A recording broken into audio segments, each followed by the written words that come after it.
Chapter 14, How Bree Became a Wiser Horse.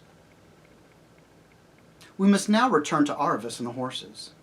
The hermit, watching his pool, was able to tell them that Shasta was not killed or even seriously wounded, for he saw him get up and saw how affectionately he was greeted by King Loon. But as he could only see, not hear, he did not know what anyone was saying, and, once again, the fighting had stopped and the talking had begun. It was not worthwhile looking in the pool any longer. The next morning, while the hermit was indoors, the three of them discussed what they should do next. "I've had enough of this," said Hwin. "The hermit has been very good to us, and I'm very much obliged to him, I'm sure, but I'm getting as fat as a pet pony, eating all day and getting no exercise. Let's go on to Narnia." "Oh, not today, ma'am," said Bree. "I wouldn't hurry things. Some other day, don't you think?" "We must see Shasta first and say goodbye to him and apologize," said Arvis. "Exactly," said Bree with great enthusiasm. "Just what I was going to say." "Oh, of course," said Hwin. "I expect he is in Anvard. Naturally we'll look in on him and say goodbye, but that's on our way. And why shouldn't we start at once? After all, I thought it was Narnia we all wanted to get to." "I suppose so," said Arvis. She was beginning to wonder exactly what she would do when she got there and was feeling a little lonely. "Oh, but of course," said Bree hastily. But no need to rush things, if you know what I mean." "No, I don't know what you mean," said Hwin. "Why don't you want to go?" Muttered Bree. Well, don't you see, ma'am? It's an important occasion. Returning to one's old country, entering society. The best society is so essential to make a good impression. Not perhaps looking quite ourselves yet, eh?" Hwin broke out into a horse laugh. "It's your tail, Bree. I see it all now. You want to wait until your tail is grown again. And we don't even know if tails are worn long in Narnia. Really, Bree, you're as vain as that Tarkina in Tashbaan." "You are a little silly, Bree," said Arvis. "By the lion's mane, Tarkina, I'm nothing of the sort," said Bree indignantly. "I have a proper respect for myself and for my fellow horses, that's all." "Bree," said Arvis, who was not very interested in the cut of his tail, "I've been wanting to ask you something for a long time. Why do you keep swearing by the lion and by the lion's mane? I thought you hated lions." "Oh, so I do," answered Bree. "But when I speak of the lion, of course I mean Aslan, the great deliverer of Narnia, who drove away the witch in the winter. All Narnians swear by him." "But is he a lion?" "Oh, no, of course not," said Bree in a rather shocked voice. "All the stories about him in Tashbaan say he is," replied Arvis. "And if he isn't a lion, why do you call him a lion?" "Oh, well, you'd hardly understand at your age," said Bree. "And I was only a little foal when I left, so I don't quite fully understand it myself." Bree was standing with his back to the green wall while he said this, and the other two were facing him. He was talking in a rather superior tone, with his eyes half shut, which is why he didn't see the changed expressions in the faces of Hwin and Arvis. They had a good reason to have their open mouths and staring eyes, because while Bree spoke, they saw an enormous lion leap up from outside and balance itself on top of the green wall. And it was a brighter yellow, and it was bigger and more beautiful and more alarming than any lion they had ever seen. And at once, It jumped down inside the wall and began approaching Bree from behind. It made no noise at all, and Hwin and Arvis couldn't make any noise themselves, no more than if they were frozen. No doubt, continued Bree, when they speak of him as a lion, it only means he's as strong as a lion, or to our enemies, of course, as fierce as a lion, or something of that kind. Even a little girl like you, Arvis, must see that it'd be quite absurd to suppose he's a real lion, and indeed it would be disrespectful. If he was a lion, he would have to be a beast, just like the rest of us. Why, and here Bree began to laugh. If he were a lion, and he would have 4 paws and a tail and whiskers and help! For just as he said the word whiskers, one of Aslan's actually tickled his ear. Bree shot away like an arrow to the other side of the enclosure, and there turned. And the wall was too high for him to jump, and he could fly no further. Arvis and Hwin both stared back. There was about a second of intense silence. Then Hwin, shaking all over, gave a strange little neigh and trotted across to the lion. "Please," she said, "you are so beautiful. You may eat me if you'd like. I'd sooner be eaten by you than fed by anyone else." "Dearest daughter," said Aslan, planting a lion's kiss on her twitching velvet nose, "I knew you would not be long in coming to me. Joy shall be yours." Then he lifted his head and spoke in a louder voice. "Now, Bree," he said, "you poor, proud, frightened horse, draw near. Near still, my son. Do not dare not to dare. Touch me. Smell me. Here are my paws. Here is my tail. These are my whiskers. I am a true beast." "Aslan," said Bree in a shaken voice, "I'm afraid I must be rather a fool." Happy the horse who knows that while he is still young, or the human either. Draw near, Arvis, my daughter.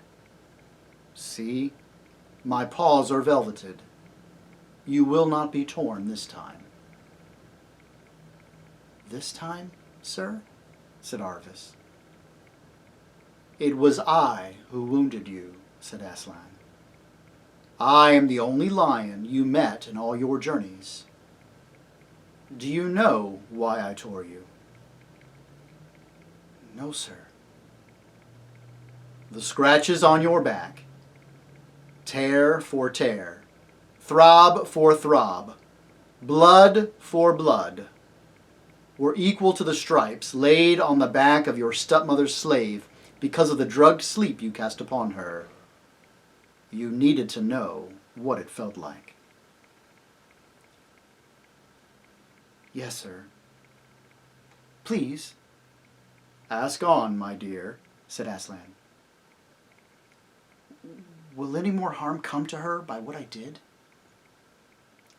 "Child," said the lion, "I am telling you your story, not hers. No one is told any story but their own." Then he shook his head and spoke in a lighter voice. "Be merry, little ones," he said. "We shall meet again soon. But before that, you will have another visitor." Then in one bound he reached the top of the wall and vanished from their sight. Strange to say, they felt no inclination to talk to one another about him after he had gone. They all moved slowly away to different parts of the quiet grass, and there paced to and fro each alone, thinking. About half an hour later, the two horses were summoned to the back of the house to eat something nice that the hermit had got ready for them.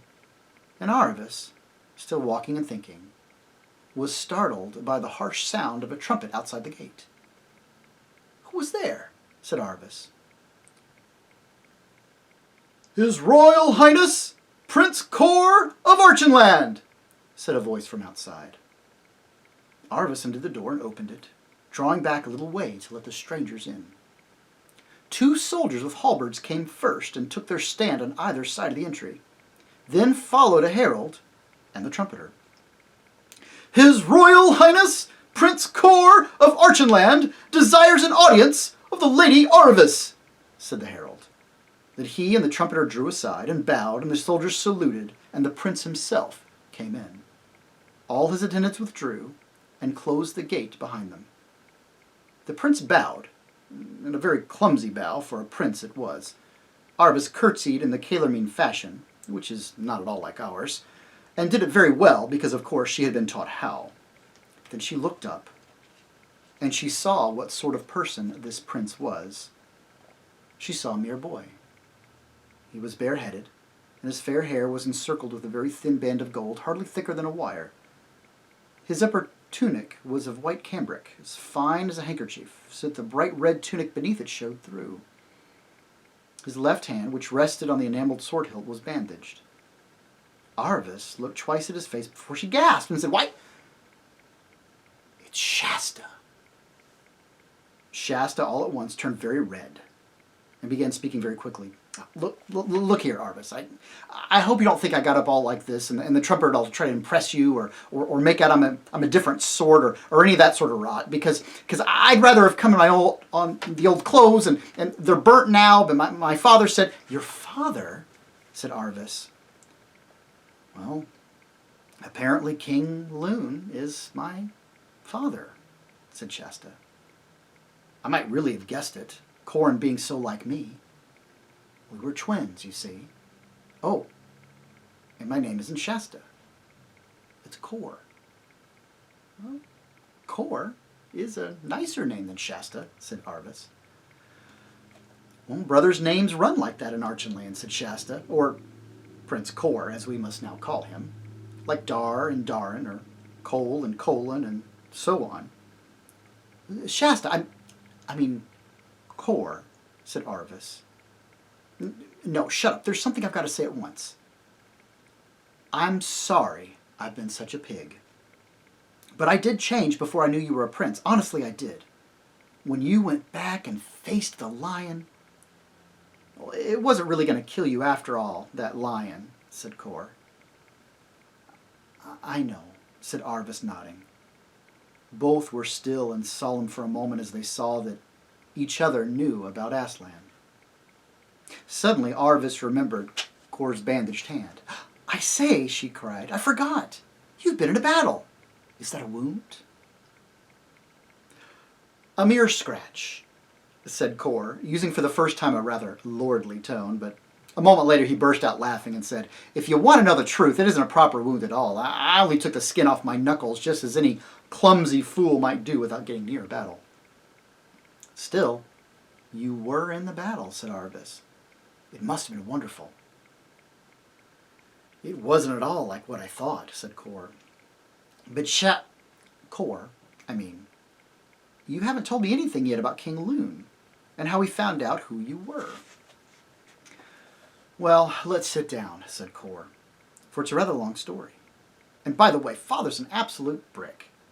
I'd be just as pleased, or very nearly, at finding out he's my father, even if he wasn't a king. Even though education and all sorts of horrible things are about to happen to me, but you want the story. Well, Corn and I were twins. And about a week after we were born, apparently they took us to see a wise old centaur in Narnia to be blessed or something. Now this centaur was a prophet, as a good many centaurs are. Or perhaps you haven't seen any centaurs yet. Well, there were some in the battle yesterday.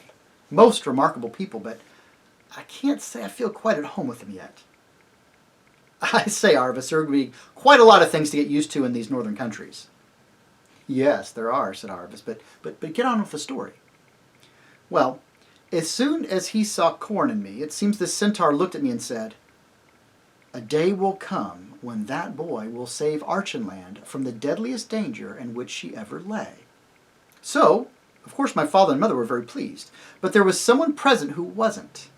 There was a chap called Lord Barr who had been Father's Lord Chancellor, and apparently he'd done something wrong, bezzling or some word like that. I didn't understand that part very well. And Father had to dismiss him. But nothing else was done to him, and he was allowed to go on living in Archenland. But he must have been as bad as he could be, for it came out afterward he had been in the pay of the Tizrock and had sent a lot of secret information to Tashbaan. So as soon as I heard I was going to save Archenland from a great danger, he decided I must be put out of the way. Well, he succeeded in kidnapping me, I don't exactly know how, and rowed away down the winding arrow to the coast. He had everything prepared, and there was a ship manned with his own followers lying ready for him, and he put out to sea with me on board. But Father got wind of it, though not quite in time, and was after him as quickly as he could. The Lord Barr was almost at sea when Father reached the coast, but not out of sight. And Father was embarked in one of his own warships within 20 minutes. It must have been a wonderful chase. We were 6 days following Barr's galleon and brought her to battle on the 7th. It was a great sea fight. I heard a lot about it yesterday. From 10 o'clock in the morning till sunset, our people took the ship in the end, but I wasn't there. Lord Barr himself had been killed in the battle, but one of his men said that early in the morning, as soon as he saw he was certain to be overhauled, Barr had given me to one of his knights and sent us both away in the ship's boat. And that boat was never seen again.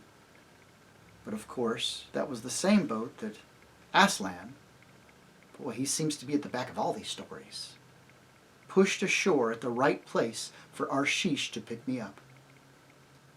I wish I knew that knight's name, for he must have kept me alive and starved himself to do it. I suppose Aslan would say that was a part of someone else's story, said Arvis. I was forgetting that, said Kor. And I wonder how the prophecy will work out, said Arvis, and what the great danger is that you're going to save Archenland from. Well, said Kor rather awkwardly, they seem to think I've just done it already. Arvis clapped her hands. Of course, she said. How stupid I am. And how wonderful. Archenland can never be in much greater danger than it was when Rabadash had crossed the arrow with 200 horse, and you hadn't gotten through with your message. Don't you feel proud? I think I feel a bit scared, said Kor. And you'll be living in Anvard now, said Arvis rather wistfully. Oh, said Kor, I'd nearly forgotten what I came about. Father wants you to come and live with us. He says there's been no lady in court, and they call it court, I don't know why, since Mother died. Do, Arvis, you'll like Father and Corin. They're not like me. They've been properly brought up. You needn't be afraid of that. Oh, stop it, said Arvis, or we'll have a real fight. Of course I'll come. Now, let's go see the horses, said Kor. There was a great and joyous meeting between Bree and Kor, and Bree, who was still a rather subdued frame of mind, agreed to set out for Anvard at once. He and Hwin would cross into Narnia on the following day. All four bade an affectionate farewell to the hermit, and promised they would soon visit him again. By about the middle of the morning, they were all on their way. The horses had expected that Arvis and Kor would ride, but Kor explained that except in war, where everyone must do what he can best, no one in Narnia or Archenland ever dreamed of mounting a talking horse. Now, this reminded poor Bree again of how little he knew about Narnian customs, and what dreadful mistakes he might make. So while Hwin strolled along in a happy dream, Bree got more nervous and more self-conscious with every step he took. Buck up, Bree, said Kor. It's far worse than me than for you. You aren't going to be educated. I shall be learning reading and writing and heraldry and dancing and history and music while you go galloping and rolling in the hills of Narnia to your heart's content. But that's just the point, groaned Bree. Do talking horses roll? Supposing they don't. I can't bear to give it up. What do you think, Hwin? I'm going to roll anyway, said Hwin. I don't suppose any of them will care 2 lumps of sugar whether you roll or not. Are we near that castle? Said Bree de Cour. Around the next bend, said the prince. Well, Said Bree, I'm going to have a good roll right now. It may be the last. Wait for me just a minute. it was 5 minutes before he rose again, blowing hard and covered with bits of bracken. Now I'm ready, He said in a voice of profound gloom. Lead on, Prince Cor. Narnia and the North. But he looked more like a horse going to a funeral than a long-lost captive returning to home and freedom. And that's the end of chapter 14. And so now it's all come clear. Little Shasta not from Calerman at all, but the long-lost prince of Archenland itself.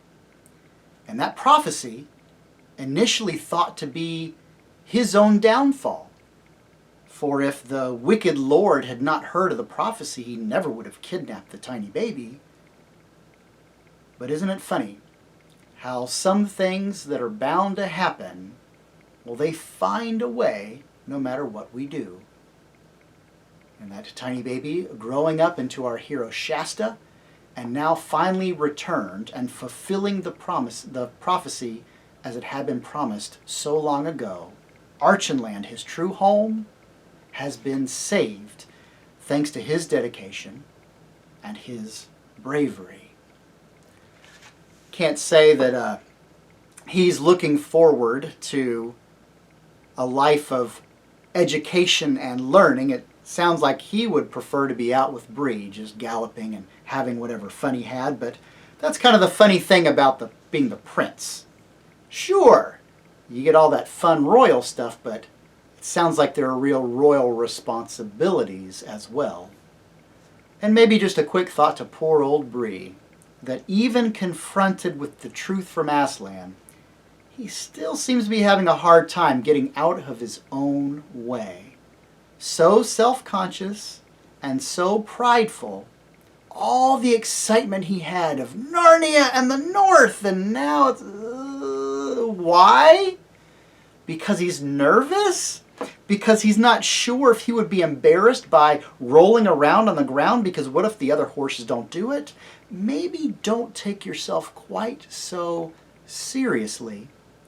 Maybe don't make yourself miserable by worrying quite so much about what others think.